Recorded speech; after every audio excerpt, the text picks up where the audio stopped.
kita jumpa lagi. So untuk hari ini saya akan tunjukkan program yang keempat dalam practical work 2 kita. Okay, so bahagian 5.6, bahagian 5.6. So ini adalah kita punya program kita. Okay, untuk program yang keempat ini, dia sama macam program yang ketiga. Kita ada 3 switch dan 2 LED. Okay. Cuma bezanya adalah kita gunakan port yang berbeza lah. So ini port A, switch 1 port A, switch 2 port B dan switch 3 port C. Okay. Dan kita gunakan port A, kita gunakan pin kosong, port B juga pin kosong dan port C juga pin kosong. Okay.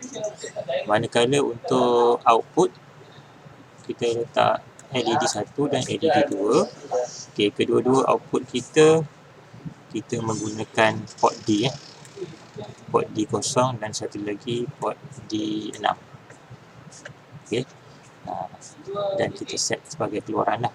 Kita set LED ni sebagai keluaran, port ini sebagai masukkan input. Okay. Seterusnya void main, void ini sama. Okay. Kemudian kita kita define satu pemboleh ubah lah, state. Nama pemboleh ubah dia state, iaitu data dia jenis karakter, data karakter state. Okay. Di bahagian bawah ini sama macam yang lepas, kita kena buat declaration, kita kena set trace. So kalau katakan di sini dikata RA0 sebagai input, maksudnya kita punya port A ni, so kita kena set dia punya trace A0 lah, trace A0 sebagai input. So kalau input maksudnya trace A0 sama dengan 1, sama juga trace B0 sama dengan 1, trace C0 sama dengan 1. Untuk port D kita guna 2, D0 dan D6. So trace D0 sama dengan 0 output, trace D6 sama dengan 0 juga sebagai output. Okay, so kita akan ada 5 trace lah. Kita akan tulis di sini. Okay. Jadi kita check sama-sama kita punya coding yang saya telah hasilkan. Atas sama, include XCH, frekuensi kita, switch kita. Okay. Dan define LED sama juga. Okay. Saya masih lagi gunakan huruf besar di sini. Ini kamu boleh gunakan juga huruf kecil. Okay. Dan setting LED D ni sama. Saya guna LD saja. Saya tak guna LED D0 lah. Kalau kamu nak buat guna LED D0 boleh. Ubah sajalah. Kan? Tekan. Kamu boleh pilih lah. LED D0 pun boleh. Tak ada masalah. Okay. Tapi saya pilih LED D0 lah supaya mudah. Okay. Kemudian bawah sama. Void main. Okay. And then kita masukkan state karakter kita. And then ini declaration untuk setting kita punya port sama ada input ataupun output lah. Okay, so ni saya dah buat trace A0 satu, ini sebagai input, ini input, output dan output juga. So output kita ada 2, sebab kita ada 2 LED. So 2 LED ni sebagai output. Okay. Seterusnya kita masuk kepada LED 1 sama dengan 0 dan LED 2 sama dengan 0. Okay. Ini tujuannya adalah untuk kita buat declaration ataupun kita setting nilai awal. Setting nilai awal. So itu kita pastikan bila kita on saja sistem kita, LED 1 dan LED 2 kita off. Kita nak setting. Kita start saja program, so LED tu kita kena offkan dulu. Okay. Kemudian kita masuk kepada dia punya state. Okay. So state ini adalah dia punya declaration sebab kita gunakan di sini adalah coding switch switch case. So bila switch case, switch ini adalah satu buat pilihan buat pilihan. Jadi switch ini dia akan menjalankan program yang telah dinyatakan di dalam kes-kes yang di bawah ni. So maksudnya kita ada 3 condition. Kes pertama, kes kosong, kes yang kedua, kes 1 dan yang ketiga, kes 2. Okay. Jadi selepas kes ini ada nilai kosong. Nilai kosong ini merujuk kepada nilai state. So katakan kita letakkan nilai state di sini, nilai dia kosong. Bila kita letak nilai kosong, maksudnya dia akan buat kes yang kosong, kes nombor kosong. Tapi kalau kita ubah sini nilai dia 1, kita ubah nilai 1, maksudnya coding kita ni dia akan buat kes yang nombor 1. Sebab switch kita ni dia akan tengok pada nilai state. So kalau state dia 1, dia akan pergi nilai di sini. Maksudnya dia akan buat coding yang ini dululah. Maksudnya dia lompat kes yang pertama. Okay.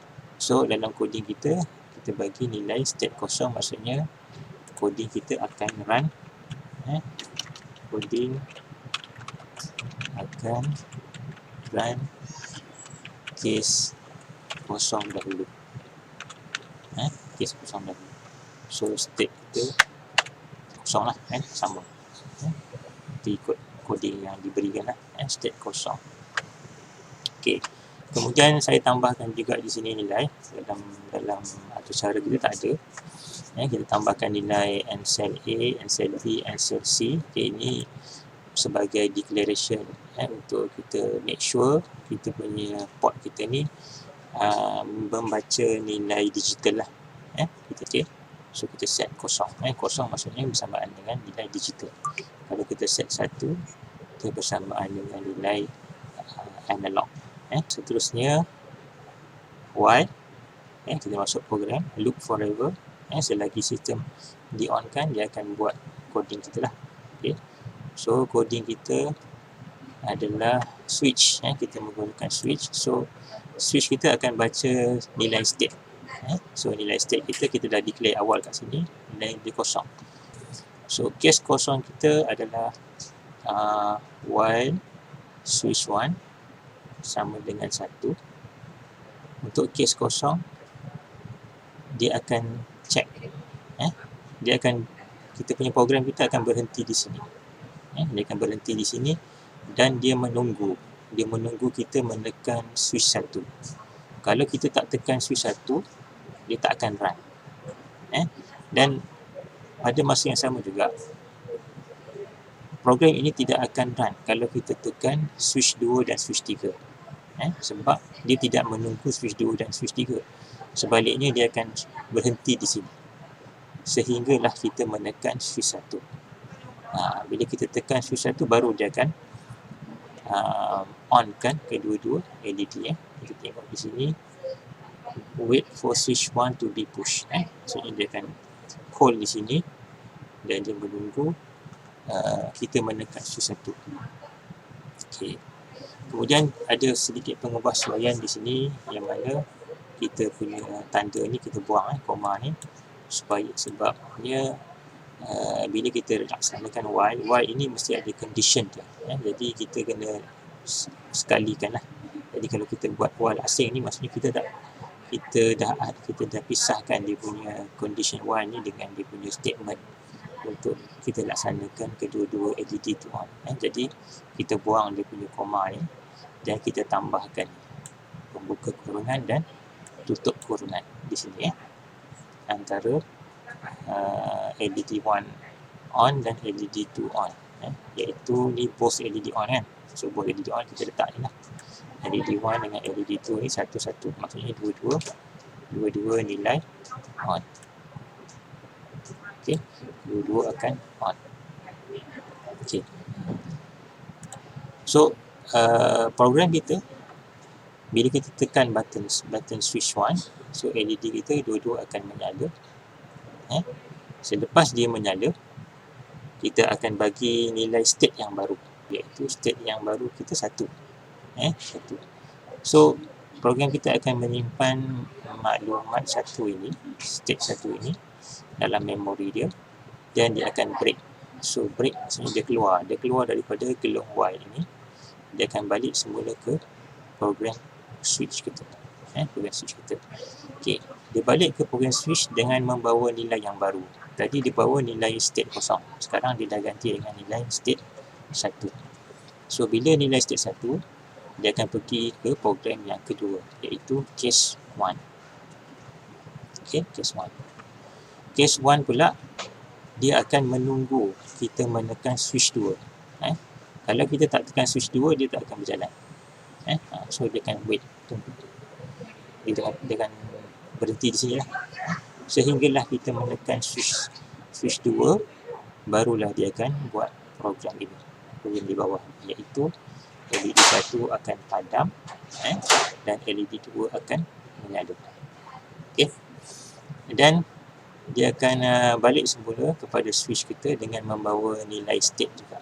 Nilai state 2. Kemudian switch kita akan membaca nilai state yang barulah. So nilai state yang baru adalah 2. So bila kita baca 2, dia akan pergi ke case nombor 2.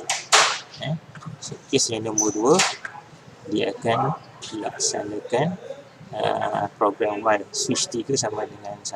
Maksudnya dia menunggu pula switch 3 kita ditekan. So kalau switch 3 kita tak ditekan, dia akan berhenti di situlah. Dia tak akan buat apa-apa. Sehinggalah kita tekan switch 3, LED 1 on, LED 2 off. Okay, so LED 1 on, LED 1 akan on, dan LED 2 akan off. Okay, so off, kosong lah. Okay, bila masuk kepada program case yang kedua, kita tekan, dia akan menunggu kita tekan switch 3. Sampailah kita selesai tekan switch 3, barulah LED 1 menyala dan LED 2 padam. Okay. Kemudian dia akan bawa nilai state yang baru, iaitu state kosong. State kosong. Jadi maksudnya apa? Kita akan berpindah case kosong balik. Kita akan break, keluar, bawa nilai state baru kosong, dan dia akan ulang balik ke sini, kemudian pergi ke sini, kemudian pergi ke sini, kemudian ulang balik. Itulah kita punya program kita. Program kita adalah case, switch case, dan kita tahu kita boleh setting nilai state. Maknanya kita nak jumper ke mana, nak lompat ke keadaan yang mana, kita boleh pilih. So dalam case ini dia buat nilai dia 120. Jadi kalau kita nak cuba ubah nilai ni 210 kan, nanti kalau kita cuba ubah, kita akan nampak dia punya perbezaan mengikut coding kita. Okay, so selepas selesai kita buat coding, sama juga yang ini saya tambah untuk while, saya tambah di sini untuk pastikan kita laksanakan while tu. Okay, baik, selesai, kita tekan build project. Okay, sampailah tak ada error, pastikan tak ada error. So kita copy, kita produce. So kita masih lagi menggunakan active high untuk input kita. Active high disebabkan oleh kita punya coding kita ni active high kan. Maksudnya bila kita tekan, dia jadi high. Switch 1 jadi 1 so dia jadi high. So kita kena guna data active high. So bila tengok input kita pada port A0, B0 dan C0. A0, B0 dan C0, iaitu switch 1, switch 2, switch 3. A0, switch 1, B0, switch 2, C0, switch 3. So yang ini adalah A0. Ini A0. So ini switch 1. sambungkan ke A0. Yang ini switch 2. Switch 2 sambungkan ke B0. B0. RB0. Okay. Yang ketiga, switch 3 kita sambungkan ke RC0. Kemudian LED kita sambungkan ke D0. Ini LED 1 kita. Dan yang kedua, ini kita sambungkan ke RD6. RD6, D6. So ini LED 2 kita. LED6, LED 2. So LED 1 dengan LED 2. Okay. So kita load kita punya program. Okay, sama juga kita ubahlah nilai dia 4 MHz supaya dia tidak laju lah. Dan kita run. Okay. So bila kita run, maksudnya apa? Dia masuk di sini. Dia akan pergi kepada case kosong. Case kosong. Case kosong maksudnya dia wait, kan? Dia tunggu switch 1 ditekan. Mana switch 1? Switch 1 di sini. Jadi dia menunggu kita tekan switch 1. Jadi kalau kita tekan switch 2, apa jadi? Tak berlaku apa-apa. Kita tekan switch 3, tidak berlaku apa-apa juga. Tidak memberi kesan. Sebab coding kita sekarang ni berada di sini. Dia menunggu kita tekan switch 1. Selagi kita tidak menekan switch 1, dia tak akan pergi ke case yang lain. Dia tak akan pergi ke case yang lain. Okay. Sehinggalah kita tekan switch 1. Okay. So, bila saya tekan switch 1, kedua-dua lampu LED menyala. Maksudnya dia sedang buat program ini. Okay. Dia sedang buat program ini. Kedua-dua LED menyala. Kemudian dia membawa nilai state 1. State 1, so dia akan pergi ke switch state 1, maksudnya case 1. So dia akan pergi case 1. Dia break, keluar daripada gelung while ini, pergi ke case 1. Case 1 saya, dia menunggu kita menekan switch 2 pula. Dia menunggu kita tekan switch ni. Jadi kalau kita tekan switch yang lain, dia tidak ada kesan. Tak ada kesan. Sehinggalah kita menekan switch 2. Tekan switch 2, barulah dia akan run program case 1 ini, iaitu LED 1 off, LED 2 menyala. Okay. Seterusnya dia membawa nilai state 2. State 2 case yang kedua. Case yang kedua, dia akan pergi bawah ni. Okay. Case yang kedua, dia menunggu pula kita menekan switch 3. Ini. So, kalau kita tekan switch yang lain, tidak juga memberi kesan. Sehinggalah kita menekan switch yang ketiga. Bila kita menekan switch yang ketiga, barulah LED 1 menyala dan LED 2 kita akan padam. Seterusnya, akan padam dan state kita ni akan membawa nilai kosong. So, bila dia bawa nilai kosong, dia akan pergi semula ke case kosong. So, case kosong kita, dia menunggu kita menekan switch 1. Jadi, kalau kita tak tekan switch 1, dia tak akan bergerak lah. So, kalau kita tekan switch yang 3 atau 2 ni, masih lagi tidak bergerak. Sehinggalah kita menekan switch 1 semula. Tekan switch 1 balik, dia akan run balik case kosong tadi. Dan begitulah seterusnya. Dia akan berulang. Kita kena tekan tu step by step. So itulah saja coding kita untuk kali ini. So selamat mencuba. Terima kasih.